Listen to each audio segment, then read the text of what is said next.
We're here in downtown Minneapolis, and you saw the Bloodstained Men protests and you stopped. Why don't you tell us why you stopped to talk to us? Okay, because I feel like I came exactly from where this is a big problem for me, and this is one of the problems that made me realize that I don't want to stay in my country anymore, and that wrong things are happening and people are just, you know, doing everything to you, the government and your family and the culture and the religion, and everyone is just doing stuff to you since you're a baby. They teach you that you need to be circumcised. They teach you that you need to be on this religion. They teach you that you have to put the headscarf. They teach you that you have to do this and that and get married when you're 16. Do you want to name the country, or would you rather not? I would say wherever the desert stripes still exist. I would say Africa. I came from Africa, and I'm not afraid to say it because it's the truth.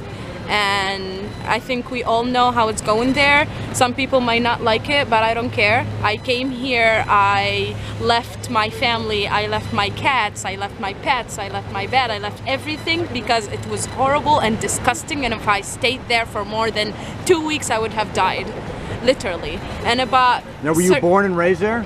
I was born and raised there for 18 years, but I was so different. I mean, everything that happened to me. I went through poverty. Especially religion, like religion destroyed my life. And thank God that I'm not a boy. I would have been circumcised. And do you know that in Tunisia, or like in any other Arab countries, like you would be born and you will not be circumcised when you're born. They will circumcise you when you're like 6 or 10, which is gonna be really, really painful. And you're gonna have... Do you have brothers? Did it happen to any of your brothers? Of course, yeah. Do you remember? I do remember one of my little brothers. I think I was like 9, and he was circumcised when he was like 4 or 5. And then, of course, the blood would just run every day, and it's a normal thing for them, looking at blood. I mean, yeah, of course, he got circumcised, hallelujah, God, and I don't know what.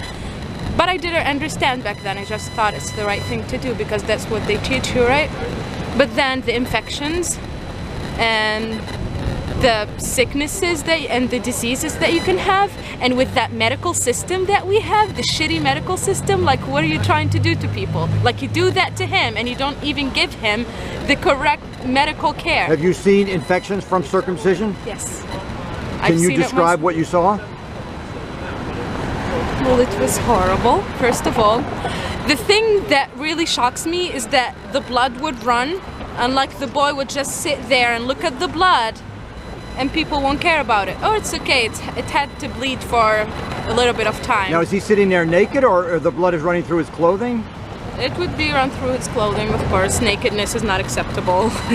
You won't do that. But I still remember it when they And the boys cry?